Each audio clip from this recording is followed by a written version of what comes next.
चलो, तो last class में हम लोग फेराडेज लॉ पढ़ रहे थे। तो उसमें हमने देखा था कि फेराडेज लॉ क्या बताता है हमको। तो बेसिकली अगर हम बात करें तो फेराडेज लॉ हमको बताता है कि जब जब किसी कॉइल से लिंक्ड फ्लक्स चेंज होता है तब तब आपका ईएमएफ इंड्यूस होता है। कितनी होती है? Minus d phi by D T.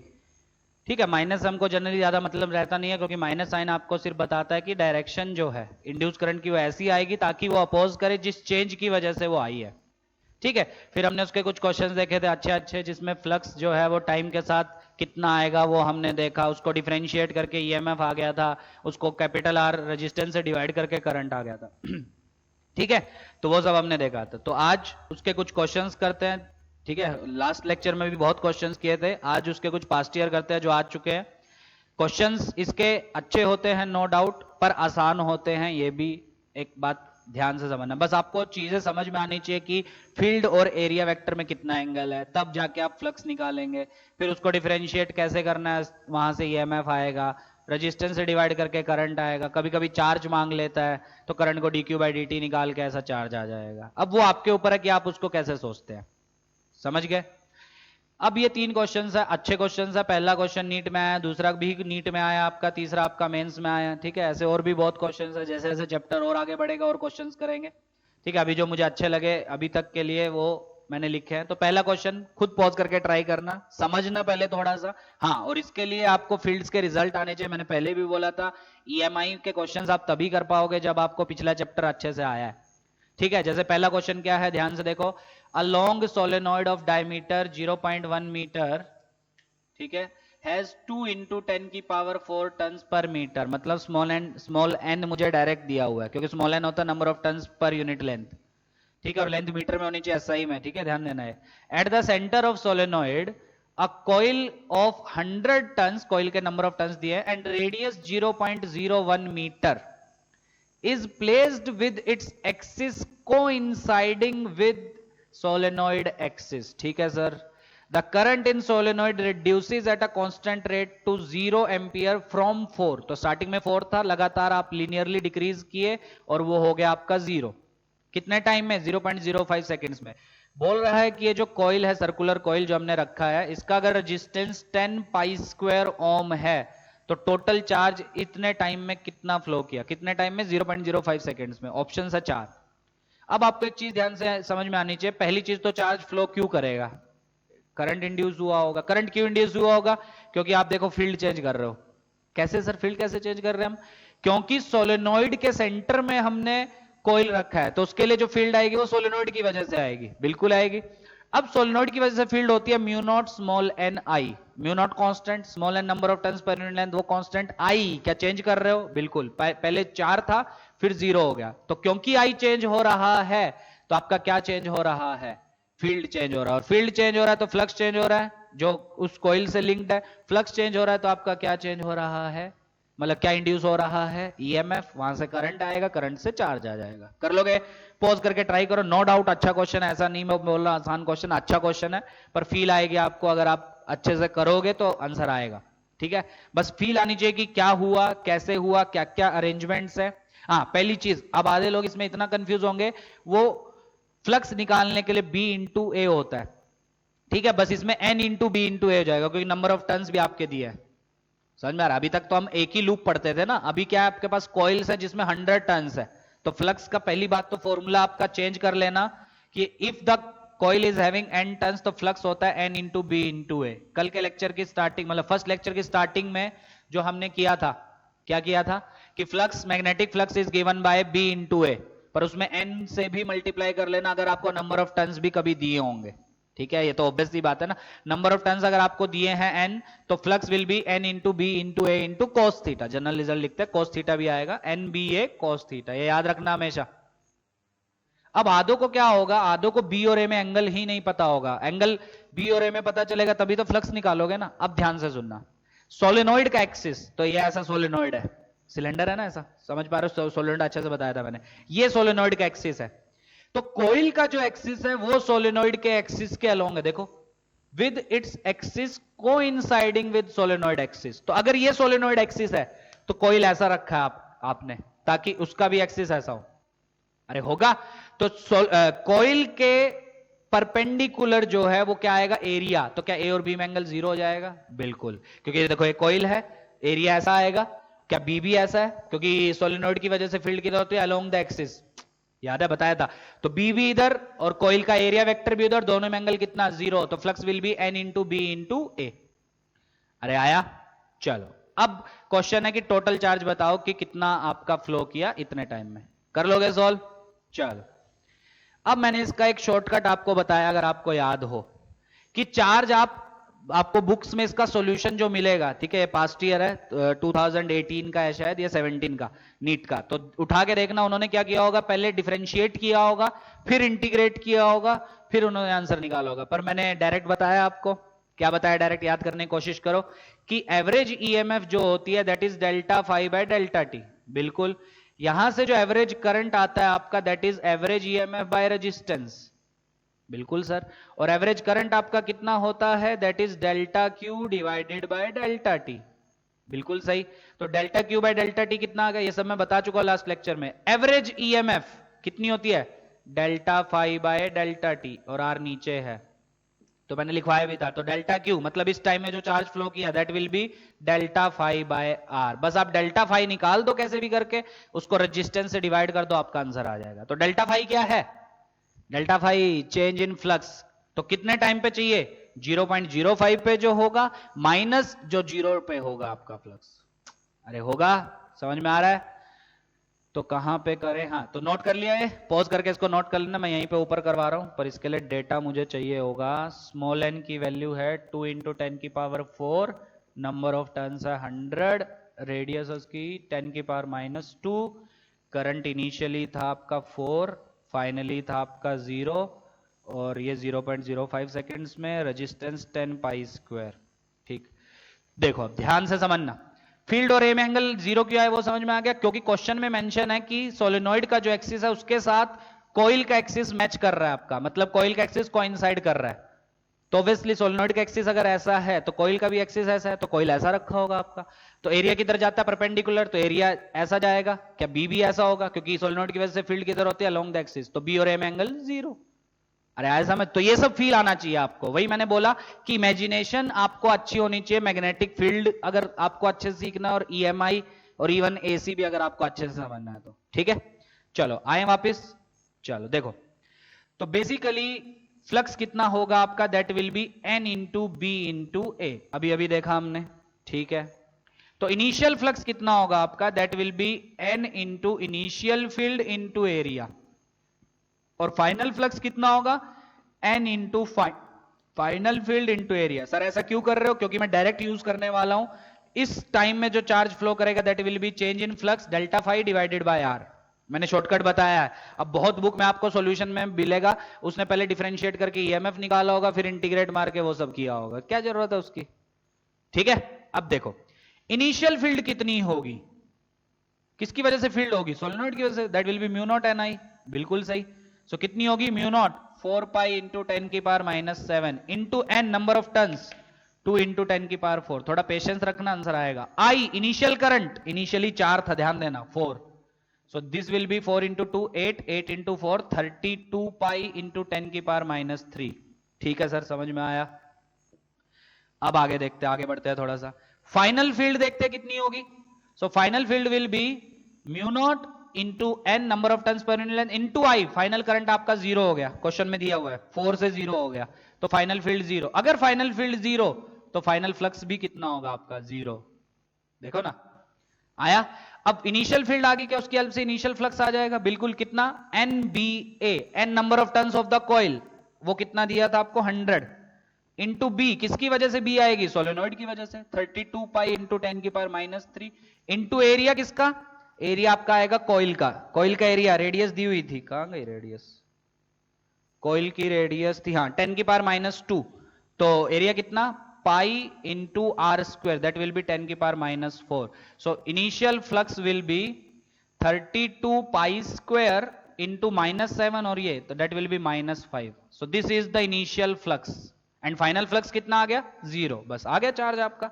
So delta q will be delta phi which is final flux 0 minus initial flux 32 pi square into 10⁻⁻5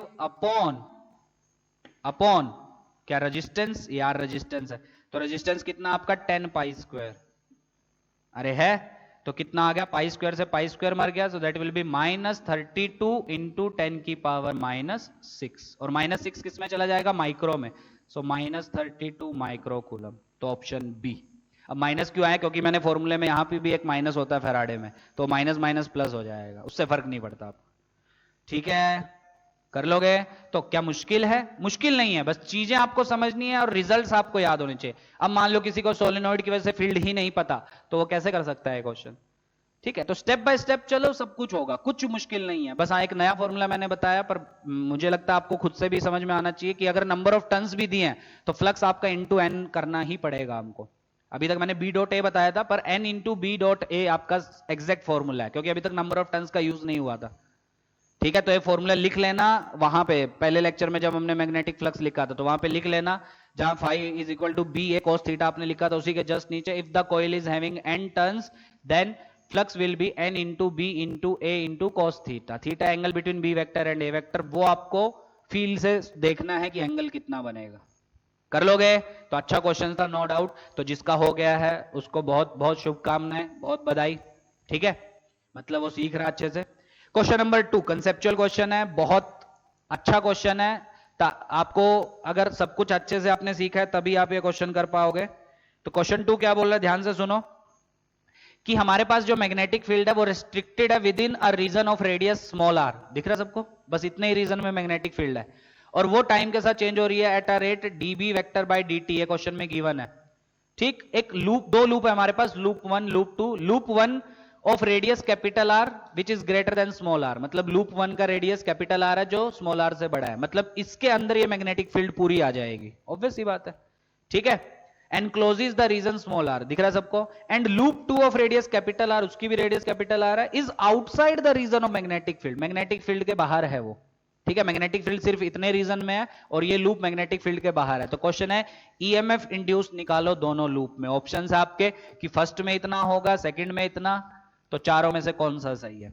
देखो सेकंड तो आप डायरेक्टली बता सकते हैं, क्योंकि ईएमएफ तभी इंड्यूस होती है जब आपका फ्लक्स चेंज होता है, फ्लक्स चेंज होता है अगर फील्ड चेंज हो रही है, ऑब्वियसली फील्ड चेंज हो रही है, पर लूप 2 के लिए ये तो लूप 2 तो एकदम बाहर है फील्ड के, फील्ड ये वाली चेंज हो रही है, इसका इससे क्या मतलब है, ये तो फील्ड के बाहर है आपका, तो अगर ये फील्ड के बाहर है तो ये फील्ड चेंज होने से इस पे कोई फर्क नहीं पड़ेगा, कैसे जो लिंक्ड फ्लक्स है वो चेंज नहीं होगा, और वो चेंज नहीं होगा तो ईएमएफ इंड्यूस नहीं होगा। तो लूप 2 में आप डायरेक्टली बोल सकते हैं ईएमएफ इंड्यूस्ड विल बी 0, ये समझ में आया क्यों, बिल्कुल। लूप 1 में कैसे देखोगे ईएमएफ इंड्यूस, बोलो फैराडे लो, क्योंकि इसके अंदर तो फील्ड है इतने रीजन में और वो चेंज हो रही है, तो ऑब्वियसली फ्लक्स चेंज होगा, फ्लक्स चेंज होगा तो ईएमएफ आएगी, कितनी आएगी, minus d phi by d T, so minus d by d t, phi कितना होता है आपका बी इंटू ए, देखो area perpendicular to the plane, B B plane के परपेंडिकुलर, दोनों में एंगल 0, ये समझ में आ रहा है।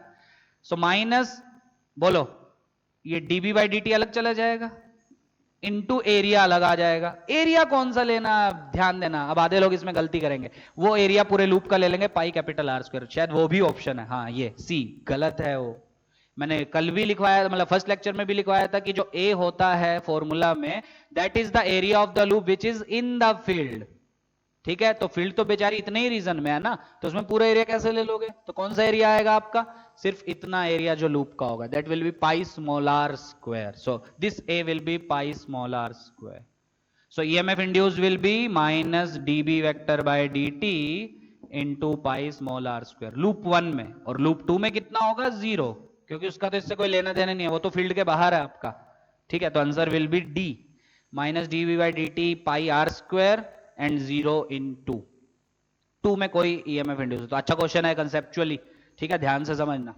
क्वेश्चन नंबर 3 वो भी मुझे अच्छा क्वेश्चन लगा, मेंस में आ चुका है 2017 में, ठीक है, जेई मेंस 2017। क्वेश्चन है कि एक कॉइल है जिसका रेजिस्टेंस है 100 ओम, उसमें करंट इंड्यूस हुआ, कैसे इंड्यूस हुआ, मैग्नेटिक फ्लक्स चेंज होने की वजह से, वो तो हमको पहले से पता है, और जो करंट इंड्यूस हुआ उसका ग्राफ कुछ ऐसा है, आई वर्सेस टी ग्राफ, ये क्वेश्चन में मेंशन है, कि जो करंट इंड्यूस हुआ उस कॉइल में उसका ग्राफ ऐसा है। तो क्वेश्चन है चेंज इन फ्लक्स का मैग्नीट्यूड बताओ कितना होगा, मतलब आपको क्या निकालना है, डेल्टा फाई निकालना है, क्योंकि एक इंटरवल की बात हो रही है। तो डेल्टा फाई आपसे पूछा है, तो 225, 250, 275, 200। ठीक है, ट्राई करो पॉज करके, कैसे करोगे सोचो, फैराडे लॉ का यूज करोगे, कैसे करोगे यूज वो भी सोचो। ठीक है, तो पॉज करके ट्राई करना तीनों क्वेश्चन। तो जिनके तीनों आ गए हैं मतलब वो सही ट्रैक पे जा रहे हैं, जिनके नहीं हुए हैं वो वापिस से लेक्चर्स को देखो, नहीं समझ में आ रहा है तो पूछो। ठीक है, चलो करें, देखो अब तो क्वेश्चन नंबर 3। तो एक करंट इंड्यूस हुआ लूप में जो टाइम के साथ वेरी कर रहा है, नो डाउट करता है, और कैसे वेरी कर रहा है वो क्वेश्चन में दिया है। तो क्वेश्चन है कि magnitude of change in flux निकालो इतने टाइम में। अच्छा, अब एक चीज आपको पता है क्या, डायरेक्ट शॉर्टकट जो मैंने अभी तक यूज करता आ रहा हूं, डेल्टा क्यू। बोलो डेल्टा क्यू क्या होगा आपका, delta phi by capital R. नहीं, बिल्कुल होगा। देखो कितना आसानी से हम सोल्व कर सकते हैं। क्या मुझे डेल्टा फाई चाहिए, बिल्कुल चाहिए। तो डेल्टा फाई कितना हो जाएगा आपका, delta q into R. Delta q क्या है, इतने टाइम में 0.5 सेकेंड्स में जो आपका चार्ज टोटल फ्लो किया, ऑब्वियसली वही तो हम करते आ रहे हैं। इंटू आर क्या है, रेजिस्टेंस, आर डायरेक्टली दिया है, बस मुझे डेल्टा क्यू मिल जाए, क्या मुझे डेल्टा फाई मिल जाएगा। अब डेल्टा क्यू तो आसान है। क्या मुझे एक चीज पता है, आई होता है D Q by D T, बिल्कुल। सो डेल्टा क्यू यहां से कितना हो जाएगा, मतलब टोटल चार्ज फ्लोन कितना हो जाएगा, डेल्टा क्यू बेसिकली क्या है, टोटल चार्ज फ्लोन, वो कितना हो जाएगा, इंटीग्रेशन आई डी टी, बिल्कुल।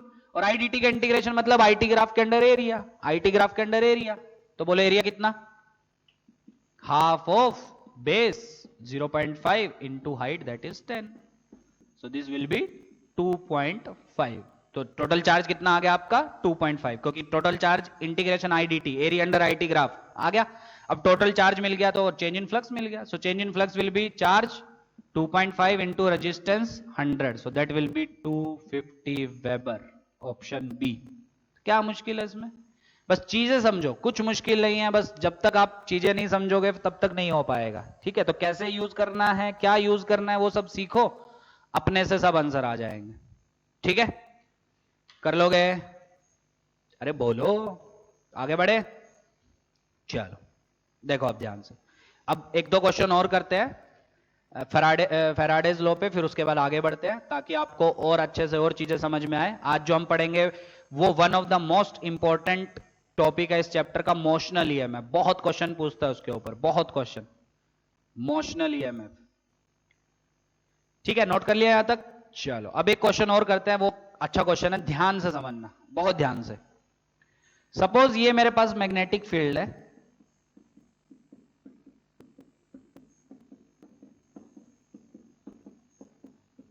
ठीक है, और ये मेरे पास एक डिस्क है सपोज आर रेडियस की, ठीक है, रेजिस्टेंस है कैपिटल आर, रेडियस है स्मॉल आर। यहां पे वो किया है, इसको हिंज किया है, ठीक है। इसके अबाउट इसको घुमा रहे हैं हम लोग ओमेगा से। तो मुझे बताओ जब इसको ओमेगा से आप घुमाओगे, T0 पे बाहर था, T0 पे, तो जब आप ओमेगा से इसको घुमाओगे तो क्या होगा, क्या ये कुछ टाइम में ऐसी आएगी, क्या उसके बाद कुछ ऐसी होगी, क्या उसके बाद फिर से ऐसी, और एक पूरे रोटेशन के बाद क्या वापस वैसी हो जाएगी, बिल्कुल सर। तो क्वेश्चन है कि क्या जब ये घूमना चालू करेगी इस एक्सिस के अबाउट, तो क्या इसका कुछ पार्ट जो है वो फील्ड के अंदर आएगा, स्टार्टिंग में 0 था, क्या कुछ पार्ट फील्ड के अंदर आएगा, तो जो एरिया फील्ड के अंदर आ रहा है क्या वो एरिया लगातार चेंज हो रहा है, बिल्कुल सर। ये घूमेगी तो देखो ना, एरिया जो फील्ड के अंदर आ रहा है वो लगातार चेंज हो रहा है, स्टार्टिंग में बढ़ रहा है, देखो फील लो, वही मैं बोल रहा हूं, फील लेनी जरूरी है।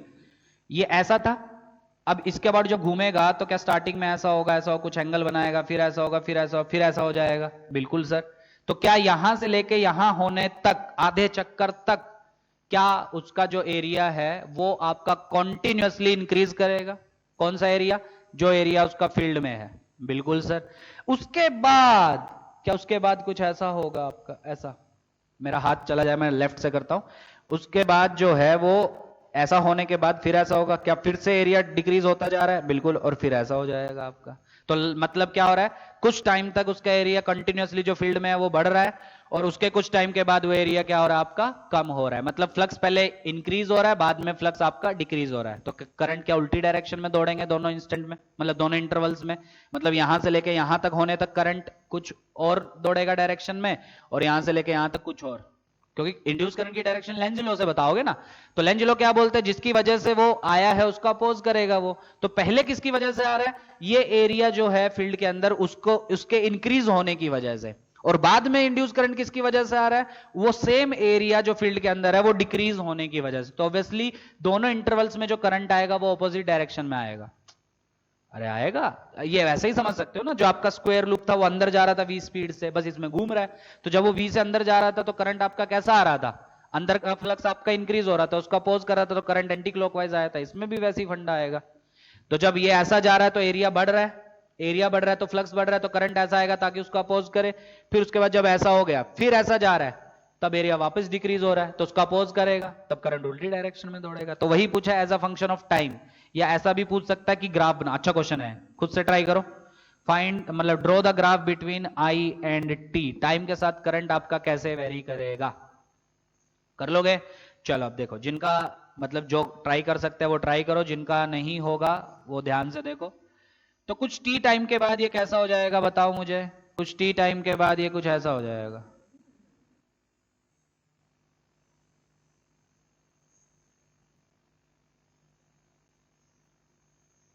फील आया, बिल्कुल सर। अरे ऐसी तो होगा, वो ठीक है, मेरी ड्राइंग थोड़ी बेकार है, अब क्या कर सकते हैं। होगा, ब्लू से मैंने बनाया है, ऐसा घूम रहा है, इसके अबाउट घूम रहा है तो ऐसा। ठीक, मान लो टी टाइम में कितना एंगल घूम जाएगा बोलो, ओमेगा से घूम रहा है तो टी टाइम में ओमेगा इंटू टी। तो क्या इतना एरिया आपका फील्ड में आ गया, ये इतने सेक्टर का, मतलब इस आर्क ये जो एरिया है, बिल्कुल सर। अरे आएगा, बाकी तो अभी भी फील्ड के बाहर है क्योंकि फील्ड यहां से स्टार्ट है। क्या ये एरिया फील्ड में आएगा, तो कैपिटल ए जो हम फ्लक्स के फॉर्मूले में लिखते हैं, that is area of the loop in the field. कितना होगा इसका एरिया, वादों को उसका एरिया नहीं आता होगा, जिसको नहीं आता मैं बता देता हूं, उसका एरिया होता है हाफ ऑफ रेडियस का स्क्वायर इंटू थीटा, बचपन में पढ़े हो गए वैसे। So that is half of radius का square into theta, theta is omega into T.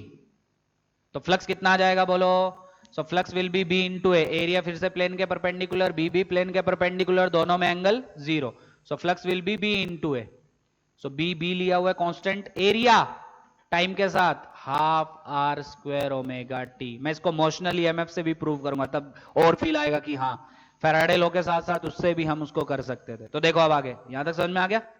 तो ईएमएफ इंड्यूस कितनी हो जाएगी बोलो, that will be D five by D T, magnitude wise करो D five by D T. So B omega are square by 2, और T का time के respect में 1। सो ये आ गया इंड्यूस्ड ईएमएफ। अब यहां से एक चीज समझ में आ रही है सर, जैसे आपने कल के लेक्चर में वो क्वेश्चन कराया था स्क्वायर लूप जो अंदर जा रहा था v स्पीड से, उसमें भी आपकी ईएमएफ कांस्टेंट आ रही थी, टाइम पे डिपेंड नहीं कर रही थी, बीवीएल, याद आया। इसमें भी आपकी ईएमएफ कांस्टेंट आ रही है, कितनी, B omega l square by 2, मतलब r square by 2, r is radius of the disc, omega is angular velocity जिससे घूम रहा है ना। दोनों केस में आपकी ईएमएफ क्या आ रही है, कांस्टेंट। यही दोनों मैं प्रूव करूंगा मोशनल ईएमएफ से। एक बार आपका लूप v स्पीड से आगे भागेगा और फिर ये ऐसा घुमाएंगे, तो दोनों में सेम रिजल्ट्स आएंगे, और वहां से भी प्रूव करेंगे कि टाइम पे ये ईएमएफ डिपेंड नहीं करेगी। तो अब क्या हुआ, अब ध्यान से सुनना। तो करंट कितना इंड्यूस हो जाएगा, obviously EMF by resistance, so that will be B omega are square by 2 capital R. यहां तक समझ में आ रहा है। अब एक चीज को नोटिस करना, आई टाइम के साथ वेरी नहीं कर रहा। तो ग्राफ हमसे पूछा था आई और टी के बीच में, तो क्या आई कांस्टेंट बनेगा। पर इसमें अच्छी चीज ध्यान से सुनना कि जब ऐसा था स्टार्टिंग में t0 पे, उसके बाद जब ऐसा होगा, इतने टाइम तक आपका फ्लक्स इंक्रीज कर रहा है, बिकॉज एरिया जो फील्ड में है वो इंक्रीज कर रहा है। पर उसके बाद जब ऐसा नीचे जाएगा और पूरा जब ऐसा हो जाएगा, तब आपका क्या होगा, यहां से यहां तक जाने में वापस जो एरिया उसका फील्ड में है वो डिक्रीज करेगा, फ्लक्स डिक्रीज करेगा, तो करंट ऑपोजिट डायरेक्शन में फ्लो करेगा। तो मतलब ग्राफ अगर मुझसे बनाने को बोले तो करंट वर्सेस टाइम का ग्राफ कुछ टाइम तक कांस्टेंट रहेगा क्योंकि करंट कांस्टेंट है, और ये वैल्यू आपकी रहेगी B omega are square by 2r, और यहां के बाद कुछ टाइम के बाद वो उतना ही नेगेटिव में हो जाएगा। मतलब ये वैल्यू आपकी होगी minus B omega are square by 2r। Constant क्यों है वो समझ में आ रहा है, क्योंकि टाइम पे डिपेंड नहीं कर रहा।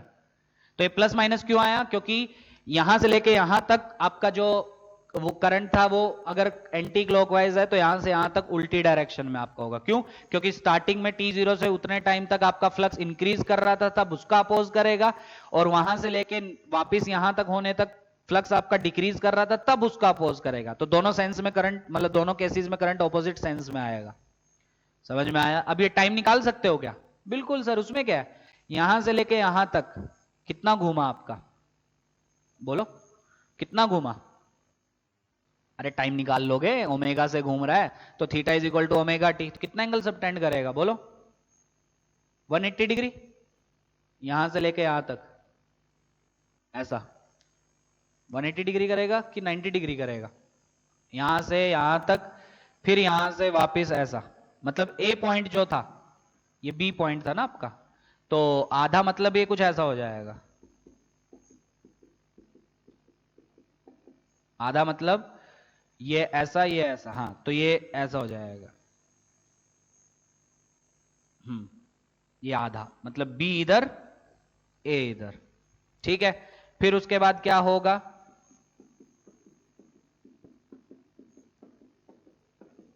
अभी भी घूम रहा है इसके अबाउट, अब क्या होगा, बी उधर और ए इधर। सही बनाया है क्या कि गलत बनाया? थोड़ा गलत बनाया ना, हाँ सॉरी उल्टा बन गया, ये ऐसा, एक इधर, बी उधर, ए इधर, ठीक है। तो कितना एंगल घुमा यहां से यहां तक, पाई बाय 2, तो pi by 2 is equal to omega into T, तो टी कितना, पाई बाय 2 ओमेगा, चेक करना एक बार, यही आएगा। तो ये पाई बाय 2 ओमेगा तक, 0 से पाई बाय 2 ओमेगा तक एरिया जो फील्ड में है वो इंक्रीज कर रहा है, तो करंट ऐसा बनाओगे, और पाई बाय 2 से लेके ये हो जाएगा पाई बाय ओमेगा तक, तब आपका एरिया जो फील्ड में है, देखो यहां से लेके यहां तक लगातार ये एरिया डिक्रीज कर रहा है, तब आपका जो है वो उल्टी डायरेक्शन में फ्लो करेगा। तो टाइम के साथ अगर आपको ग्राफ बनाने को बोले तो वो भी बना सकते हो, कर लोगे तो अच्छा क्वेश्चन है ये। और कल जो हमने प्रूव किया था, जो स्क्वायर लूप v स्पीड से जा रहा था, दोनों लगभग सेम है, बस इसमें ओमेगा से घूम रहा है, उसमें वो आगे की तरफ जा रहा था। यही दोनों हम पढ़ेंगे आज, जो हम इसके बाद पढ़ेंगे मोशनल ईएमएफ उसके अंदर, ठीक है। तो नेक्स्ट हेडिंग डालो मोशनल ईएमएफ, वहां पे भी हम यही सब पढ़ेंगे, ठीक है। वहां से भी आपको फील आएगा कि हाँ हमने जो फैराडेज लॉ से डिराइव किया था वो एकदम सही हमने डिराइव किया था, करें।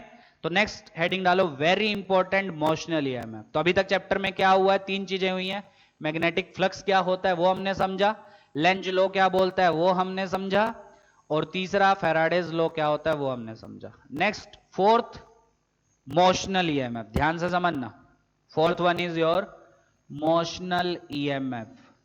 तो वो ईएमएफ जो कि एक लूप में इंड्यूस होगी ड्यू टू इट्स मोशन, नाम से ही समझ में आ रहा है, किसी भी लूप में उसके मोशन की वजह से जो ईएमएफ इंड्यूस होती है that is called motional EMF. तो motional EMF is basically the EMF induced due to the motion of a loop, एक लूप के मोशन की वजह से जो ईएमएफ इंड्यूस होती है that is called motional EMF, ठीक है। अभी तक हम क्या पढ़ रहे थे फैराडे में, एक लूप रखा हुआ था, फील्ड इंक्रीज कर रहे थे या उसका एरिया चेंज कर रहे थे, एंगल चेंज कर रहे थे, तब अभी तक कॉइल हमारा मतलब ये जो लूप है ये मूव नहीं कर रहा था। हाँ लूप मैंने मूव करवाया दो क्वेश्चंस में, एक कल जो हमने लास्ट में किया था v स्पीड से स्क्वायर लूप आगे बढ़ रहा था, और एक ये ओमेगा से रोटेट कर रहा है, मोशन तो कर रहा है ना दोनों केसेस में, यही दोनों केसेस हम यहां पे पढ़ेंगे। आगे चलने वाला आज करेंगे और घूमने वाला वो कल हो पाएगा, और इसके जबरदस्त क्वेश्चंस आपको मिलेंगे स्पेशली एडवांस में, बहुत बेहतरीन क्वेश्चन आते हैं इमोशनल ईएमएफ पे, तो स्टार लगा लेना। मैं तो बोलूंगा पूरे चैप्टर का सबसे इंपॉर्टेंट पार्ट है, द मोस्ट इंपॉर्टेंट पार्ट इसको बोल सकते हो, बहुत बेहतरीन क्वेश्चन आते हैं इसके ऊपर, इवन नीट में भी बहुत अच्छा क्वेश्चन पूछता है। फील लेना इमोशनल ईएमएफ होता है क्या है, कितनी आती है वो भी डिराइव करेंगे, और इससे क्या समझ में आता है वो सब देखेंगे, ठीक है। और इसको हम कंपेयर करेंगे जो हमने कल डिराइव किया बीवीएल वाला, कांस्टेंट आ रही थी, और जो ये हमने देखा ये दोनों डिराइव करेंगे हम इमोशनल ईएमएफ की हेल्प से। तो क्या होती है इमोशनल ईएमएफ, समझ में आ गया। So emotional EMF is basically the EMF produce in a loop whenever it's motion takes place. अब वो ट्रांसलेट भी v स्पीड से भी आगे ट्रांसलेट कर सकता है और घूम भी सकता है एक्सिस के अबाउट, ठीक है। दोनों केसेस में मोशनल ईएमएफ आएगी। एक केस में मैं बता देता हूं रिजल्ट, एक केस में आएगी बीवीएल अगर वो v स्पीड से जा रहा है, l उसकी लेंथ, और एक केस में आएगी B omega are square by 2 जो शायद अभी आई थी, r उसकी रेडियस, ओमेगा जिस एंगुलर वेलोसिटी से घूम रहा है। दोनों डिराइव करेंगे, फील लेंगे कि हाँ ये डेरिवेशन ऐसे आई। समझ में आ रहा? करें स्टार्ट। मोशनल ईएमएफ, चलो अब ध्यान से देखो। सपोज मेरे पास ये एक रॉड है, बहुत ध्यान से समझना आप, ठीक है। इसकी लेंथ है सपोज l, ये एंड का नाम दे देता है a, ये एंड का नाम दे देता है b, और ये v स्पीड से मूव कर रहा है किसके अंदर? एक यूनिफॉर्म मैग्नेटिक फील्ड के अंदर, ठीक है सर। अब मुझे एक चीज बताओ कि जब ये यूनिफॉर्म मैग्नेटिक फील्ड में मोशन करेगा तो क्या क्या होगा? ध्यान से सुनना, क्या क्या होगा, क्या होगा, ध्यान से बताओ। अगर आपने मैग्नेटिक फील्ड अच्छे से पढ़ी है तो आपको एक चीज पता होगा कि जब भी आपके चार्जेस मूव करते हैं, क्या है इसके अंदर? चार्ज है इसके अंदर, और क्या है, ठीक है। तो अगर इसके अंदर चार्ज है तो आपको एक चीज पता होगा कि जब भी कोई चार्ज v स्पीड से मूव करता है in a uniform magnetic field तो उसके ऊपर एक फोर्स लगता है which is given by q into v vector cross b vector. तो इसके अंदर पॉजिटिव नेगेटिव दोनों चार्ज है, ठीक है। कंडक्टिंग रोड है आपकी, तो इलेक्ट्रॉन्स होते हैं जनरली, पर हम पॉजिटिव से ज्यादा बेटर समझ में आता है, तो दोनों दोनों से समझते हैं, पॉजिटिव और नेगेटिव से। तो इसके अंदर जो पॉजिटिव चार्ज होगा, कोई भी क्यू चार्ज पॉजिटिव वाला, या इलेक्ट्रॉन बोलो ई चार्ज, उनके ऊपर भी फोर्स लगेगा, बिल्कुल, क्योंकि वो भी साथ में v स्पीड से ट्रेवल कर रहे होंगे, ऑब्वियस सी बात है। तो अगर कोई भी चार्ज v स्पीड से ट्रेवल करता है एक यूनिफॉर्म फील्ड के अंदर, सपोज ये b फील्ड है मैग्नीट्यूड, तो मुझे एक चीज बताओ, क्या उसके ऊपर फोर्स लगता है चार्ज के ऊपर? बिल्कुल सर। किस डायरेक्शन में लगता है? q into v vector cross b vector में, ठीक है सर, ये हमको पता है। तो बताओ पॉजिटिव चार्ज जब मैं कंसिडर करूंगा तो उसके ऊपर फोर्स किधर लगेगा? सर v क्रॉस b कर लो, तो इसका मैंने ऑल्टरनेटिव भी बताया था। ये पाम, ये करो फिंगर्स को v की तरफ, पाम b की तरफ, क्योंकि अंदर है बी तो पाम अंदर, थंब डायरेक्शन बताएगा किधर आ रहा है थंब? ऊपर। तो ये जो क्यू चार्ज है क्या ये ऊपर भागने लगेगा? तो मैं अलग से आपको बताता हूं, बड़ा करके बनाता हूं, ध्यान से डेरिवेशन समझना। सो ये जो प्लस क्यू चार्ज है ये ऊपर की तरफ भागने लगेगा, एंड ए की तरफ। और मैंने एक चीज और बताई थी, अगर आपको नेगेटिव चार्ज के ऊपर फोर्स देखना है तो v क्रॉस b से जो डायरेक्शन आएगी उसके ऑपोजिट डायरेक्शन में नेगेटिव चार्ज भागेंगे, बिल्कुल। तो नेगेटिव चार्ज मतलब इलेक्ट्रॉन किधर भागेंगे? आपके इलेक्ट्रॉन नीचे की तरफ भागने लगेंगे। क्यों? क्योंकि v इधर b अंदर, तो थंब ऊपर, पर वो पॉजिटिव चार्ज के लिए, नेगेटिव के लिए नीचे। तो क्या पॉजिटिव चार्ज ऊपर की तरफ एक्यूमुलेट होने लगेंगे? बिल्कुल। नेगेटिव चार्ज क्या नीचे की तरफ एक्यूमुलेट होने लगेंगे? बिल्कुल। क्या उसकी वजह से एक इलेक्ट्रिक फील्ड आएगी? बिल्कुल सर। किस डायरेक्शन में आएगी? ऐसी। इस इलेक्ट्रिक फील्ड को हम क्या बोलते हैं? इंड्यूस्ड इलेक्ट्रिक फील्ड, जिसकी बात हम नहीं कर रहे, बस आपको पता होना चाहिए इंड्यूस्ड इलेक्ट्रिक फील्ड आई। क्या पोटेंशियल डिफरेंस भी आएगा? बिल्कुल। कौन सा एंड हाई पोटेंशियल पे होगा, ए या बी? सोचो सोचो, कौन सा एंड हाई पोटेंशियल पे होगा, ए एंड या बी एंड? A and. क्यों? क्योंकि पॉजिटिव चार्ज उधर भाग रहा है आपका, है। तो इलेक्ट्रिक फील्ड ऐसी है ना, तो क्या होगा, ये ए एंड जो है ये हाई पोटेंशियल पे होगा और बी एंड जो है वो लो पोटेंशियल पे होगा। ये कैसे डिसाइड करना वो भी मैं आपको बता दूंगा कि कौन सा एंड हाई पोटेंशियल कौन सा लो, वैसे भी देख के पता चल रहा है ना इलेक्ट्रिक फील्ड इस डायरेक्शन, क्योंकि पॉजिटिव ऊपर भाग रहे हैं नेगेटिव नीचे, तो इलेक्ट्रिक फील्ड डाउनवर्ड आएगी। और जिधर इलेक्ट्रिक फील्ड वो होती है हाई पोटेंशियल से लो की तरफ, तो हाई पोटेंशियल ऊपर आएगा, लो पोटेंशियल नीचे। तो क्या मैं एक चीज बोल सकता हूं, इस रोड के मोशन की वजह से इसमें एक ईएमएफ इंड्यूस हो गई with A end at the high potential and B end at the low potential. इसी ईएमएफ को बोला जाता है मोशनल ईएमएफ। अब ये कितनी होगी वही हम डिराइव करने जा रहे हैं। क्या होती है मोशनल, वो समझ में आ गया।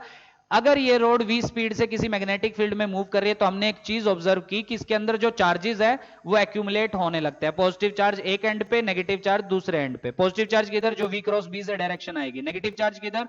v क्रॉस b से जो ऑपोजिट डायरेक्शन आएगी उधर। तो पॉजिटिव चार्ज मान लो ए एंड पे चले गए जैसे इस केस में गए, और नेगेटिव चार्ज नीचे, तो एक इंड्यूस्ड इलेक्ट्रिक फील्ड आएगी फ्रॉम ए टू बी। क्यों ए टू बी, बी टू ए क्यों नहीं? अब इलेक्ट्रोस्टैटिक जिसको आता है उसको ये सब बच्चे वाली चीज लगे, पॉजिटिव चार्ज उधर है नेगेटिव चार्ज इधर है ना, तो इंड्यूस्ड इलेक्ट्रिक फील्ड आएगी फ्रॉम ए टू बी। उसकी वजह से एक पोटेंशियल डिफरेंस आपका आएगा, ठीक है। कौन हाई पोटेंशियल? फील्ड की डायरेक्शन से देख लो, तो A will be at high potential, B will be at low potential, मतलब एक पोटेंशियल डिफरेंस क्रिएट हो गया across the ends of the rod. इसी को बोलते हैं मोशनल ईएमएफ। कितनी होती है वही हम डिराइव करते हैं, अब ध्यान से सुनना। कितनी होती है देखो, क्या चार्जेस के एक्यूमुलेशन की वजह से induced electric field I, suppose E उसका मैग्नीट्यूड है, तो ये जो मोशनल ईएमएफ आएगी आपकी, दिस ईएमएफ, क्या मैं उसको लिख सकता हूं ई इंटू एल? भूल गए? अरे डीवी मतलब पोटेंशियल डिफरेंस दोनों में, क्या वो ई इंटू एल होता था? अगर ई यूनिफॉर्म है आपकी तो ई इंटू एल, एल मतलब है दोनों में डिस्टेंस, एल ही तो है उसकी लेंथ, एल क्या है बेसिकली आपकी लेंथ ऑफ द रोड, ठीक है। तो अगर मुझे ई मिल जाए तो मैं इसको एल से मल्टीप्लाई करके ये ईएमएफ निकाल सकता हूं। अब ई कैसे मिलेगा ध्यान से सुनना। ये चार्जेस क्या हमेशा भागते रहेंगे? बिल्कुल सर, क्योंकि v स्पीड से लगातार आगे बढ़ रहे हैं, b अंदर की तरफ है, तो q into we cross B से पॉजिटिव चार्ज ऊपर भागेंगे। अब एक ही चार्ज को देखते हैं पॉजिटिव को, क्या पॉजिटिव ऊपर भागेगा? क्या हमेशा भागता रहेगा? नहीं, क्योंकि सर इनके ऊपर भागने से एक इलेक्ट्रिक फील्ड भी आपकी आई है डाउनवर्ड डायरेक्शन में, क्या उसका भी फोर्स उस चार्ज पे लगेगा? बिल्कुल। क्या एक इंस्टेंट ऐसा नहीं आ जाएगा जब मैग्नेटिक फील्ड का जो फोर्स ऊपर की तरफ है उसको बैलेंस कर लेगा इंड्यूस्ड इलेक्ट्रिक फील्ड का फोर्स जो नीचे है? वो नीचे क्यों है? क्योंकि इंड्यूस्ड इलेक्ट्रिक फील्ड आपकी नीचे है। तो इक्विलिब्रियम के टाइम पे क्या होगा, मतलब जब एक्यूमुलेशन आपका बंद हो जाएगा, no more accumulation takes place, ऐसा कब होगा? जब उसके ऊपर नेट फोर्स जीरो हो जाएगा। तो ये लगेगा आपका मैग्नेटिक फील्ड का फोर्स ऊपर, क्यों समझ में आ गया? कितना? Q into we cross B. क्या V और B में एंगल 90? बिल्कुल। तो कितना हो जाएगा? QVB। इसको बैलेंस कर ले इंड्यूस्ड इलेक्ट्रिक फील्ड का force which is Q into E। नीचे क्यों? क्योंकि वो नीचे आएगी, पॉजिटिव ऊपर भाग रहा। हाँ, वो अलग बात, अगर इस रोड को आप लेफ्ट में लेके जाओगे तब आपके फील्ड की डायरेक्शन चेंज हो जाएगी, वो तो ऑब्वियस सी बात है, मैं इस सिचुएशन में बात कर रहा हूं। अच्छा, अब क्या होगा? इफ, लिख लेना अपनी नोटबुक में, no more accumulation of charges, ठीक है पूरा स्पेलिंग लिख दो, no more accumulation of charges takes place, तो क्या होगा? ऑब्वियसली नेट फोर्स जो है तो आपका क्या होना चाहिए? जीरो। अब नेट फोर्स में कौन कौन से फोर्स आ गए? मैग्नेटिक फील्ड का तो डायरेक्ट दिख रहा है, और एक आएगा इंड्यूस्ड इलेक्ट्रिक फील्ड का। So QVB should be equal to QE। तो E आपका कितना आ गया? V into B. क्या इसमें डाल दें? तो इसकी हेल्प से हम मोशनल ईएमएफ कितनी लिख सकते हैं? सीधा याद रखना, motional EMF will be equal to E into L, और E कितना आया? VB, so that will be BVL। क्या यही पढ़े थे हम एक क्वेश्चन में? अभी उससे रिलेट अभी नहीं करेंगे, थोड़ी देर बाद उसको रिलेट करेंगे। So motional EMF is given by B into V into L. मतलब आप कुछ ऐसा कर सकते हैं, इस रोड को आप रिप्लेस कर सकते हैं ऐसा, मतलब इसको आप ऐसा मान सकते हैं, वो एंड हाई पोटेंशियल, नीचे वाला एंड लो पोटेंशियल, और ये ईएमएफ कितनी? BVL।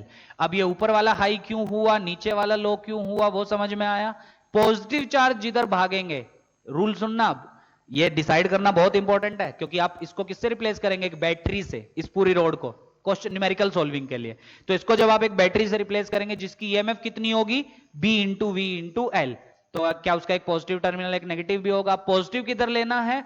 V क्रॉस B से देखो मैग्नेटिक फोर्स किधर लग रहा है, तो क्या पॉजिटिव चार्ज उधर भागेंगे? तो जिस एंड की तरफ पॉजिटिव चार्ज भागेंगे वो एंड आपका हाई पोटेंशियल पे आपको लेना है, और जिस एंड की तरफ नेगेटिव चार्ज भागेंगे वो आपको लो पोटेंशियल पे लेना है। क्यों? क्योंकि इलेक्ट्रिक फील्ड आपकी पॉजिटिव से नेगेटिव आएगी तो वो हाई पोटेंशियल बन जाएगा, ये लो पोटेंशियल, जैसे इस केस में, ठीक है। तो बहुत इंपॉर्टेंट है आपको ये, जब आप बैटरी से रिप्लेस करोगे न्यूमेरिकल सोल्व करते वक्त, तब आपको ये पॉजिटिव कौन सा है नेगेटिव कौन सा है ये आपको पता होना चाहिए। तो कैसे डिसाइड करना है मैं लिख भी देता हूं, नोट कर लेना अच्छे से, क्योंकि न्यूमेरिकल्स में बहुत काम आएगा ये। तो कैसे आपको डिसाइड करना, ध्यान से सुनना। V क्रॉस B से the end where the direction of V cross B points, yeah, the end towards which the direction of V cross B points will be at high potential, ठीक है। वो किस पे होगा? आपका हाई पोटेंशियल पे, और ऑपोजिट वाला एंड किस पे होगा? आपका लो पोटेंशियल पे। तो बेसिकली न्यूमेरिकल सॉल्विंग में आप उस पूरे को एक बैटरी से रिप्लेस करोगे जिसका ईएमएफ कितना होगा? BVL। मोशनल क्यों हुआ ये समझ में आ गया? क्योंकि इसके मोशन की वजह से ईएमएफ आया विद हाई पोटेंशियल A इस केस में और लो पोटेंशियल B। क्या हमेशा सर BVL होगा मोशनल ईएमएफ? नहीं, ये जरूरी नहीं है। हमेशा मोशनल ईएमएफ बीवीएल हो ये कोई जरूरी नहीं है, ये ध्यान देना। आ गया समझ में? तो क्या, हाँ कहां पे थे हम? क्या हर बार हमारा जो मोशनल ईएमएफ है वो बीवीएल रहेगा? नहीं, वो चेंज होगा आपका। ये तो एक स्पेशल केस हमने लिया। कब? जब बी पर प्लेन के परपेंडिकुलर है, वी ऐसा है और लेंथ ऐसी है, मतलब तीनों परपेंडिकुलर हमने लिया है। एल वेक्टर, एल वेक्टर क्या होता है सिखाया था मैग्नेटिक फील्ड में, है ना, एंड्स को ज्वाइन करने वाला वेक्टर। तो एल वेक्टर, वी वेक्टर और बी वेक्टर तीनों परपेंडिकुलर है इस केस में, तब हमारी मोशनल ईएमएफ आई है बीवीएल। तो क्या क्या सर, जब हमारे एंगल बनेंगे, मतलब वी, मतलब हम रोड को ऐसा ऐसा ऐसा लेके जा रहे हैं, है ना, फील्ड के अंदर, तब तो हमारा चेंजेस होंगे हमारे, क्योंकि वी और एल में एंगल 90 नहीं होगा। क्या तब आंसर अलग आएगा? बिल्कुल। तो क्या इसके लिए हमको एक जनरल रीजन निकालना पड़ेगा? बिल्कुल। तो मैं उसको एक थोड़े खतरनाक तरीके से आपको बता रहा हूं, पर न्यूमेरिकल सॉल्विंग में जो तरीका मैं बता रहा हूं मैं उससे तो सॉल्व करूंगा ही करूंगा, और एक आपको शॉर्टकट भी बताऊंगा, और जनरली आप शॉर्टकट से ही सॉल्व करो, आंसर आ जाएगा। पर हाँ, मैथ वालों को मैं बोलूंगा कि जो मैं फॉर्मूला बताने जा रहा हूं उसको करें, क्योंकि वो लोग वेक्टर में वो सब पढ़ते हैं। ठीक है, तो देखो ध्यान से, ये समझ में आ गया कौन सा एंड हाई पोटेंशियल पे लेना है आपको? वो एंड हाई पोटेंशियल पे लेना है जिधर वी क्रॉस बी से आपका थंब डायरेक्शन बताएगा। ठीक है, तो वो एंड हाई पोटेंशियल पे, दूसरा एंड लो पोटेंशियल पे कितना ईएमएफ होगा? हर बार बीवीएल नहीं, ध्यान देना, ये इस स्पेशल केस में बीवीएल आया। कब? जब बी वी एल वेक्टर, तीनों के तीनों वेक्टर आपस में परपेंडिकुलर थे। कभी कभी ऐसा भी हो सकता है कि कुछ एंगल बन रहे हो, क्या वी और बी में कुछ एंगल बन रहा हो, या वी और एल में कुछ एंगल बन रहा हो, तब आपका मोशनल ईएमएफ का फॉर्मूला चेंज हो जाएगा। तो एक जनरल फॉर्मूला हम डिराइव करते हैं, ध्यान से सुनना। सो जनरल फॉर्मूला इज, क्या है, ध्यान से सुनो आप। वेक्टर फॉर्म में अगर हम इस फोर्स को बैलेंस करें तो क्या मैं लिख सकता हूं? Q into E vector, that will be Q into we cross B. अभी मैंने डायरेक्ट वी क्रॉस बी को वी भी लिख दिया था, क्यों? क्योंकि दोनों में एंगल 90 था। पर क्या जरूरी है? नहीं। देखो ना, यहां मैंने डायरेक्ट क्यू वी भी लिखा था, क्योंकि वी और बी में एंगल 90 था, तो क्रॉस प्रोडक्ट में साइन 91 हो जाएगा, है ना। पर अब मैं जनरल कर रहा हूं, तो क्या वी क्रॉस बी को वी क्रॉस बी रहने दें, क्योंकि मुझे क्या पता वी और बी में क्या एंगल है? बिल्कुल सर। तो यहां से क्यू क्यू तो कैंसिल हो सकता है ना। सो ई वेक्टर कितना आ जाएगा आपका? V vector cross B vector. बिल्कुल ठीक है। तो बेसिकली मुझे क्या चाहिए होता है? दोनों एंड्स के बीच में पोटेंशियल डिफरेंस, वही तो है हमारा मोशनल ईएमएफ। तो पोटेंशियल डिफरेंस कितना है आपका? याद करो formula, minus E vector dot DL vector. याद आया? डीएल, क्या पूरे एंड के लिए मुझे पोटेंशियल डिफरेंस चाहिए, तो एल वेक्टर से रिप्लेस हो जाएगा। अब माइनस साइन सिर्फ आपको क्या बताता है कि कौन सा हाई पोटेंशियल है कौन सा लो, क्योंकि फील्ड जिस डायरेक्शन में होगी उस डायरेक्शन में पोटेंशियल डिक्रीज करता है। तो माइनस साइन लेने का जरूरत क्या है? वो तो हम वैसे भी डिसाइड कर लेंगे कि कौन हाई पोटेंशियल कौन लो। तो सिर्फ मैग्नीट्यूड की बात करें, so potential difference will be basically E dot DL. वैसे माइनस होता है, नो डाउट, मुझे भी पता है। तो E V cross B dot DL, ठीक है, तो कितने के लिए चाहिए? पूरी रोड के लिए, that will B L vector. So this is the final formula. So motional EMF का जनरल फॉर्मूला जो होगा, क्योंकि डीवी मतलब पोटेंशियल डिफरेंस, वही तो होगा मोशनल ईएमएफ, तो उसका फॉर्मूला होगा V cross B vector dot L vector. थोड़ा खतरनाक है, पर उसका मैं एक शॉर्टकट भी बताऊंगा जब मैं न्यूमेरिकल कराऊंगा, इससे भी बताऊंगा और शॉर्टकट से भी बताऊंगा। ठीक है, जब तीनों आपस में परपेंडिकुलर होंगे वीबीएल, तब आपका सीधा फॉर्मूला हो जाएगा बीवीएल। समझ में आ गया? वो भी हम ध्यान से देखेंगे अभी।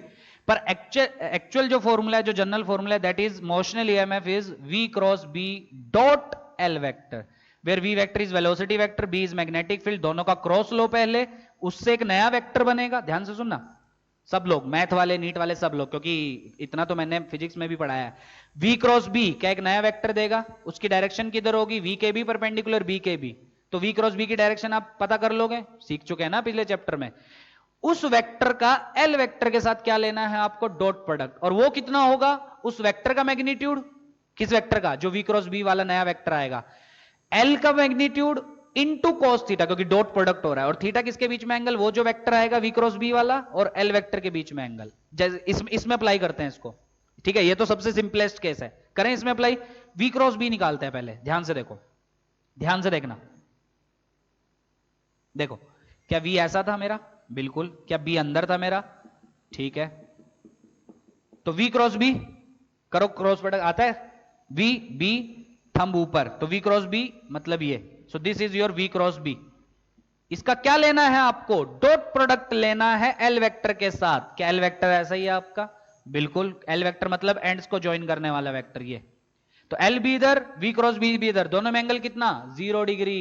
तो सीधा क्या लिख दोगे, सीधा लिख दोगे V cross B into L, क्योंकि दोनों में एंगल 0 है। वी क्रॉस बी क्या होता है, वी बी साइन थीटा, दोनों में एंगल कितना है आपके इस केस में 90, so this will be V B. So answer आ गया वी बी एल। थोड़ा सा लेंदी लग सकता है आपको, पर लेंदी है नहीं। बस आपको 2 बार आपको सोचना पड़ेगा, एक बार वी और बी में क्रॉस प्रोडक्ट लेना पड़ेगा, उससे एक नया वेक्टर आएगा, उस वेक्टर का मैग्नीट्यूड कितना होगा, बी वी साइन थीटा। अभी न्यूमेरिकल करेंगे और क्लियर होगा, वो आ गया। उस नए वेक्टर का एल वेक्टर के साथ एंगल देखो, और नेट मोशनल ईएमएफ आपका आ जाएगा, वो जो वेक्टर आया वी क्रॉस बी से, वो नया वेक्टर, उसका magnitude multiplied by L vector का magnitude multiplied by cos theta, क्योंकि डॉट प्रोडक्ट आपका आ रहा है। अरे आया समझ, तो वहां से आपका मोशनल ईएमएफ आ जाएगा। फिर से कौन सा एंड हाई पोटेंशियल पे होगा, ये डिसाइड होगा आपका वी क्रॉस बी से। वी क्रॉस बी जिधर पॉइंट होगा, वी क्रॉस बी जिधर पॉइंट होगा वही आपका हाई पोटेंशियल पे होगा, बताया था। कर लोगे सॉल्व, अभी न्यूमेरिकल करेंगे और क्लैरिटी होगी, अभी तो टाइम है 15 मिनट। ठीक है, करें। चलो देखो, अब फील लेना थोड़ा मोशनल ईएमएफ क्या होता है, ध्यान से समझना। रोटेशन की वजह से वो कल पढ़ेंगे लेक्चर नंबर 4 में, ठीक है। चलो अब ध्यान से देखो, ध्यान से देखो सब लोग। देखो अभी तो हमने जो सीखा उसका यूज करते हैं, फॉर्मूला दिमाग में रखो, इसका मैं शॉर्टकट भी बताऊंगा नो डाउट, पर अभी ध्यान से देखो। कुछ भी लेते थे, चलो cross cross cross cross cross cross cross. अच्छा एल वेक्टर क्या वो समझ में आ रहा है ना, वो तो मैंने मैग्नेटिक फील्ड में ही बताया था, एंड्स को ज्वाइन करने वाला जो वेक्टर होगा। अच्छा ये ये ये ये रोड है आपकी, लेंथ एल, ये है वी, ठीक। ये एंगल आपको दिया है 30 डिग्री सपोज, ठीक है।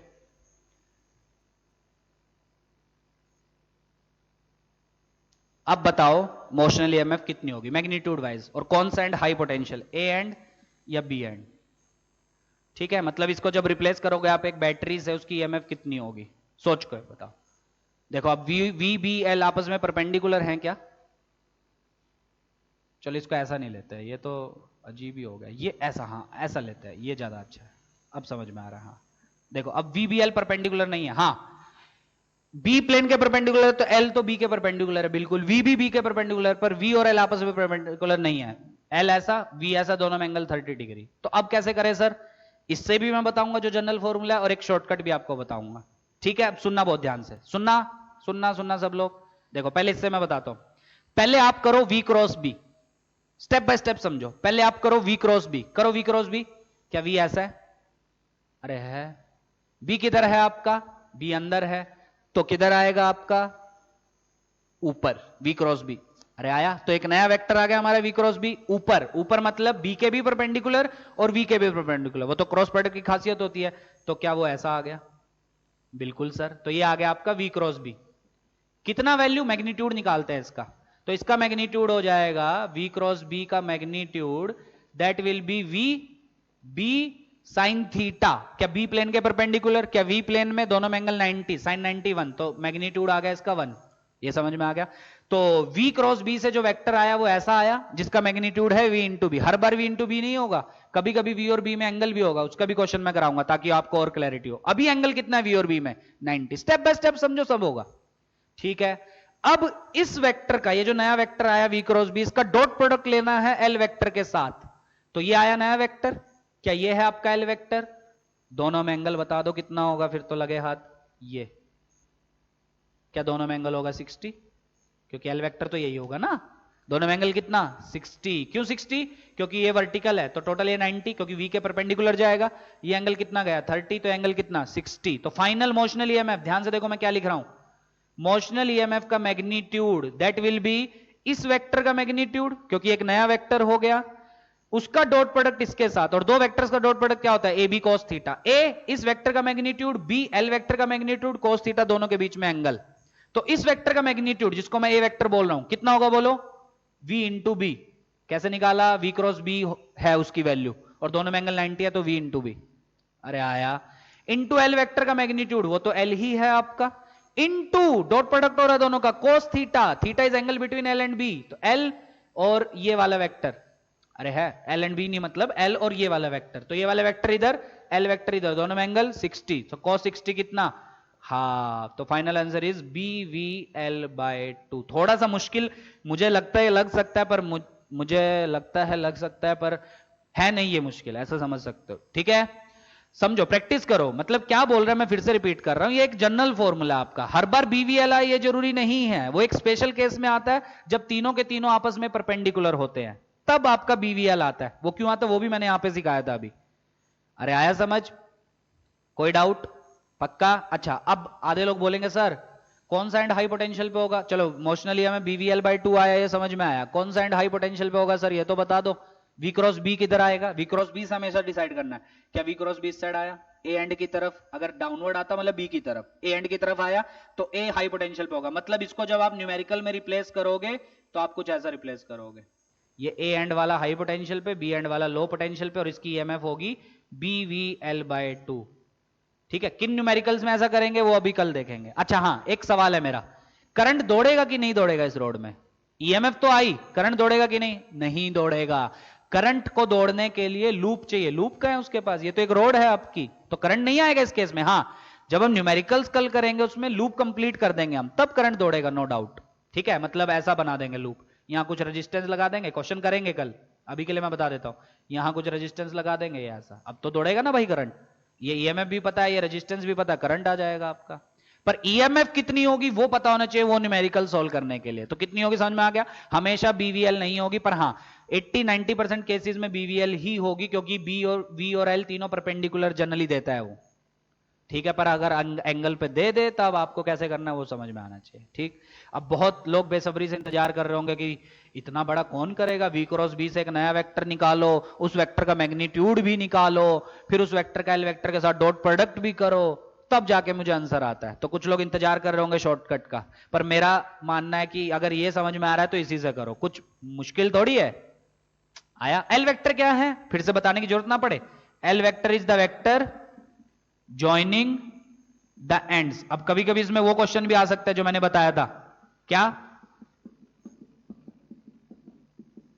बी अंदर और ये ऐसा है, तब एल वेक्टर क्या लोगे, ठीक है, तब एल वेक्टर ये हो जाएगा आपका, कर लोगे सोल्व।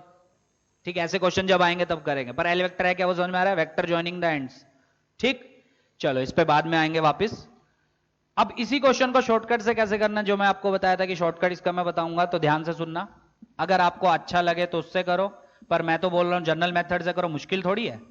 वी क्रॉस बी से नया वेक्टर निकालो, ठीक है, उसका डॉट प्रोडक्ट एल वेक्टर के साथ लो। चलो देखो, इसी को पैरेलली मैं सिखा रहा हूं आपको शॉर्टकट से। ये है आपकी लेंथ एल, ये है आपका वी, ये एंगल दिया था 30, फील्ड अंदर की तरफ, तो मोशनल ईएमएफ बीवीएल होती है, ध्यान से अब सुनना, मोशनल ईएमएफ बीवीएल होती है। ठीक, पर ये तब होती है जब तीनों के तीनों परपेंडिकुलर होते हैं, when all the three are perpendicular to each other. बिल्कुल सर, पहले केस में हमने परपेंडिकुलर लेके ही तो प्रूव किया था, पर क्या इसमें V और L परपेंडिकुलर नहीं है, हाँ V और B परपेंडिकुलर है, L और B परपेंडिकुलर है, पर V और L परपेंडिकुलर नहीं है, तीनों म्यूचुअली परपेंडिकुलर होने चाहिए। तो क्या आधे लोग सोच सकते हैं सर इसको रिजोल्व कर लेते हैं ना, दिक्कत क्या है, बिल्कुल वही तरीका है आपका शॉर्टकट, क्या, इस V को रिजोल्व कर लो, ये क्या हो गया V cos 30, ये क्या हो गया V sin 30 है। अब मुझे एक चीज बताओ, मैं 3 चीजें बोर्ड पे लिख रहा हूं, ये L, क्या L B and V sin 30 ये तीनों आपस में परपेंडिकुलर है, बिल्कुल। देखो B तो वैसे भी प्लेन के परपेंडिकुलर है, L और V ये प्लेन के अंदर है, तो ऑब्वियसली ये दोनों B के तो परपेंडिकुलर होंगे। अब आपस में है या नहीं, तो L ऐसा, इसके परपेंडिकुलर ये V sin 30, तो बिल्कुल परपेंडिकुलर है। तो L B V sin 30 आपस में परपेंडिकुलर, ना कि L B V परपेंडिकुलर है, तो इस रिजल्ट में बस V किससे रिप्लेस हो जाएगा, V cos 30 से। तो क्या आंसर आ जाएगा मोशनल ईएमएफ का, B इंटू V परपेंडिकुलर वाला ले लो, सॉरी V sin 30 से, V sin 30 इंटू L, क्या आ गया BVL by 2। So it is the shortcut of this question. तो कभी भी बीवीएल आपस में परपेंडिकुलर नहीं है तीनों, वैसे मैंने बोला 80-90% क्वेश्चंस में म्यूचुअली परपेंडिकुलर देता है वो, तो सीधा आंसर आपको बीवीएल लिखना है। ठीक है, जब हम न्यूमेरिकल्स कल करेंगे उसमें देखोगे कि बीवीएल जनरली परपेंडिकुलर रहता है, पर अगर ना रहे तब आपको या तो शॉर्टकट से करो, और उसमें कैसे करना है, तीनों ऐसे लो ताकि वो आपस में परपेंडिकुलर हो। अब आदेश में ये भी सोच सकते हैं कि सर क्या इसमें एल वेक्टर का कंपोनेंट नहीं ले सकते उसमें v की डायरेक्शन में, मतलब v के परपेंडिकुलर डायरेक्शन में, तब भी आंसर आएगा, बिल्कुल सही आएगा। मैंने इसमें किसका लिया, v का, आप l का भी ले सकते हैं। कैसे, क्या ये l वेक्टर है आपका, l का एक कंपोनेंट आएगा ये which will be l cos 30, एक आएगा ये which will be l sin 30। तो क्या v वाला, v को रिजोल्व नहीं किया, v और l sin 30 परपेंडिकुलर है, और क्या ये दोनों b के भी परपेंडिकुलर, क्योंकि b प्लेन के परपेंडिकुलर है आपका, मतलब इस केस में कौन कौन परपेंडिकुलर है, b v l sin 30। ठीक है, अब ये तीनों को इस फॉर्मूले में डाल दो, क्योंकि तीनों ये ऐसे होने चाहिए जो आपस में परपेंडिकुलर होंगे, तब बीवीएल रिजल्ट आएगा, पर एल इस बार रिप्लेस हो जाएगा एल साइन 30 से। फाइनल आंसर अभी भी कितना आएगा, बीवीएल बाय 2। कर लोगे पक्का, सोच लो। तो अभी 5 मिनट और है, तो अभी एक दो और इसी के ऊपर देखते हैं ताकि आपको दिक्कत ना आए बाद में। देखो अब ध्यान से देखना। अब प्लेन के अंदर ले लेते हैं फील्ड, चलो, और एल वेक्टर ऐसा ले लेते हैं, और वी वेक्टर ऐसा ले लेते हैं। ठीक है, कोई भी तरह के क्वेश्चन वो पूछ सकता है। सो ये ए एंड, ये बी एंड, ये लेंथ आपकी एल, ये speed V, magnetic field constant है बी। अच्छा हाँ, इसमें कौन सा एंड हाई पोटेंशियल पे बता दिया ना, हाँ वी क्रॉस बी से इधर, या ऐसे भी समझ सकते हो। देखो कौन से कंपोनेंट की वजह से आपका मोशनल ईएमएफ आएगा, परपेंडिकुलर वाला इस केस में, तो एल के परपेंडिकुलर कौन है, वी साइन 30। तो क्या करो, वी साइन 30, क्योंकि आपको तो वी क्रॉस बी करना है, पर वी कौन से वाला करो, वी साइन 30, क्योंकि जिसकी वजह से मोशनल आ रहा है ये, और बी अंदर तो थंब ऊपर, तो ये एंड हाई पोटेंशियल, वो तो मैं वैसे ही बता चुका। तो ये सब डिसाइड करना आना चाहिए, अच्छे से समझ लो। अच्छा बताओ, इस केस में मोशनल ईएमएफ कितनी, मैं सीधा आंसर लिख रहा हूं, इस केस में मोशनल ईएमएफ आपकी हो जाएगी 0। क्यों सर, क्यों क्यों, मैं बताता हूं, क्योंकि आपका जनरल फॉर्मूला क्या है मोशनल ईएमएफ का, बोलो, वो है आपका v cross b dot L. तो पहले v क्रॉस b निकालोगे ना, यही आपका 0 हो जाएगा। क्यों, v और b आपस में क्या है, पैरेलल, और दो पैरेलल वेक्टर का क्रॉस प्रोडक्ट 0, तो मतलब ये कोई वेक्टर ही नहीं आएगा आपका। ठीक है, तो डॉट प्रोडक्ट भी कहां से होगा, सो मोशनल ईएमएफ इस केस में कितनी आएगी, 0। अच्छा सर शॉर्टकट से बताओ ना 0 कैसे आएगी। क्या कभी ऐसा पॉसिबल है कि V, B और L, मतलब इनका कुछ ऐसे कंपोनेंट आ जाएं जो तीनों म्यूचुअली परपेंडिकुलर हो, क्योंकि जैसे इसमें आए थे V का एक कंपोनेंट और L और B म्यूचुअली परपेंडिकुलर आ गए थे, या L का एक कंपोनेंट और V और B म्यूचुअली परपेंडिकुलर आ गए थे। क्या इसमें कभी ऐसा हो सकता, ऐसा हो ही नहीं सकता, हो ही नहीं सकता कभी म्यूचुअली परपेंडिकुलर, इसलिए मोशनल ईएमएफ 0। करके दिखा दो मुझे म्यूचुअली परपेंडिकुलर। V का कंपोनेंट ले लो, चलो ठीक है, यहां ले लिया, ठीक है यहां ले लिया, आधे बोलेंगे सर ये हो तो गया, ये वाला एल के परपेंडिकुलर हो तो गया, पर बी के परपेंडिकुलर कहां हुआ, तीनों म्यूचुअली परपेंडिकुलर होने चाहिए, है ऐसा रिजोल्व कर पा रहे हो तब आपका आंसर बीवीएल आएगा, और वी का वो कंपोनेंट जो आपने रिजोल्व करके जो म्यूचुअली मिला है, या एल का वो कंपोनेंट जो आपको मिला है, तब जाके आपकी मोशनल ईएमएफ उस फॉर्मूले से आपको शॉर्टकट से निकालनी पड़ेगी। ये है जनरल फॉर्मूला, इससे अगर आ रहा है तो इससे करो। 0 क्यों आया समझ में आ गया। चलो अब इसी में थोड़ा चेंज करते हैं, चलो फन के लिए फील्ड अंदर लेते हैं, चलो ऐसा नहीं लेते, फील्ड अंदर लेते हैं। अब क्या करें, हाँ रोड ऐसी लेते हैं, ये ऊपर जा रही है वी, ये तो एकदम सिंपल हो गया सर। ये कैसे सिंपल हो गया आपका, बोलो, एल, वी और बी तो अंदर है ही, तीनों वैसे ही परपेंडिकुलर है, तो अगर तीनों परपेंडिकुलर है तो मोशनल ईएमएफ डायरेक्ट मिल जाएगी बीवीएल से। बिल्कुल सही है, ये आंसर एकदम सही है, नो डाउट। ठीक है, बीवीएल से, किधर, वी क्रॉस बी से, वी बी अंदर, थंब इधर, तो ए एंड हाई पोटेंशियल पे होगा। तो जब आप इसको रिप्लेस करोगे एक बैटरी से तो कुछ ऐसी बनेगी जिसकी ईएमएफ कितनी, बीवीएल। करंट अभी नहीं दौड़ पाएगा क्योंकि सर्किट ही नहीं है ना, अभी सिर्फ मोशनल ईएमएफ निकालना सीख रहा है। क्वेश्चन इसके एक साथ करेंगे, कोई डाउट यहां तक, अभी भी टाइम है हमारे पास, कोई डाउट है यहां तक, नहीं है। चलो फिर एक दो क्वेश्चन और कर लें इसमें, ये समझ में आ गया ना सबको। अच्छा आधे बोलेंगे सर जनरल से बता दो, तो जनरल से कर लो, वी क्रॉस बी उसका डॉट एल के साथ, देखो वी क्रॉस बी करो पहले, वी पाम बी की तरफ, थंब इधर, तो वी क्रॉस बी ये आएगा, वी क्रॉस बी कितना मैग्नीट्यूड लेके आएगा, V B sine theta, V और B में एंगल कितना 90, तो इसका मैग्नीट्यूड आ जाएगा VB। अब उसका डॉट प्रोडक्ट लेना है L वेक्टर के साथ। अब L भी ऐसा, VB भी ऐसा, मतलब ये वेक्टर भी ऐसा, L भी ऐसा, दोनों में एंगल 0, तो मोशनल EMF कितनी हो जाएगी आपकी, इसका magnitude which is VB into इसका magnitude which is L into दोनों में एंगल cos थीटा, क्योंकि डॉट प्रोडक्ट हो रहा है, सो cos 0, दोनों में एंगल 0 ना, cos 0 1, so motional EMF will be BVL। अरे कर लोगे, अब ऐसे अनगिनत सवाल वो बना सकता है, अनगिनत सवाल। ठीक है, कर लोगे, छोड़ दे बस, अब इतना ही करते हैं। हाँ, एक कर लेते हैं जो मतलब मुझे काफी अच्छा लगता है क्वेश्चन, जो थोड़ा सा आपको घुमा घुमा के पूछ सकता है, ये वाला। अब इसमें यूज होगा जो मैग्नेटिक फील्ड में भी यूज किए थे। ये आपकी रेडियस दी है R, ठीक है, ये आपका दिया है V। क्वेश्चन है मोशनल EMF बताओ, और कौन सा एंड हाई पोटेंशियल है, दो एंड, ये पास्ट ईयर में आ चुका है, IIT पास्ट ईयर में, उठा के देखना दिखेगा आपको। तो क्वेश्चन था कौन सा हाई एंड, ये भी पूछा था उसने, और कितनी होगी वो भी पूछा था। ऑप्शन में देता हूं BVR, ठीक है, बी मैग्नेटिक फील्ड का मैग्नीट्यूड 0, 2 BVR या BVR/2, ये चार ऑप्शंस थे। और इसमें ये भी था कि with A at high potential या with B at high potential, कौन सा एंड हाई पोटेंशियल पे। अब याद करो जनरल फॉर्मूला जो EMF का होता है, that is V cross B into L। अब L वेक्टर आपको चाहिए, पर ये तो ऐसा है। अब आपको याद आएगा L वेक्टर क्या है, L वेक्टर है एंड्स को ज्वाइन करने वाला वेक्टर, तो ये हो गया आपका L वेक्टर। ये समझ में आया। अब अभी तक क्यों नहीं यूज हो रहा था, क्योंकि अभी तक डायरेक्ट था आपका, सीधा एंड्स को ज्वाइन करने वाला, पर अभी तो ऐसा बनेगा ना, ये L वेक्टर हो जाएगा। लेंथ कितनी 2R, L वेक्टर की लेंथ कितनी 2R, R 2R, समझ में आया। अब कर लो फिर से जनरल फॉर्मूले से, V क्रॉस B इधर, L वेक्टर भी इधर, दोनों में angle 0, so motional EMF will be V cross B का मैग्नीट्यूड, दोनों में angle 90, so that will B VB into L का मैग्नीट्यूड 2R। कौन सा एंड हाई पोटेंशियल पे, V क्रॉस B से इधर आया था, तो with A at high potential, तो आंसर आएगा 2 BVR with A at high potential. सीख गए मोशनल EMF, बहुत मजेदार टॉपिक है और बहुत बहुत इंपॉर्टेंट टॉपिक है, स्पेशली एडवांस के बहुत मजेदार क्वेश्चन आते हैं जो कल करेंगे, और कल रोटेशन का भी करेंगे, और कल वो भी करेंगे जो हमने फैराडे में पढ़ा था कि जब अंदर जा रहा है स्क्वायर लूप V स्पीड से, तो उसकी जो मोशनल EMF मतलब EMF आई थी वो कांस्टेंट आ रही थी BVL।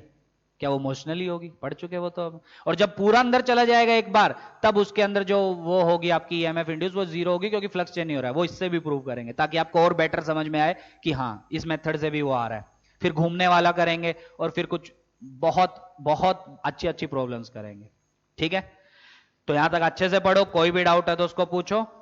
चलो।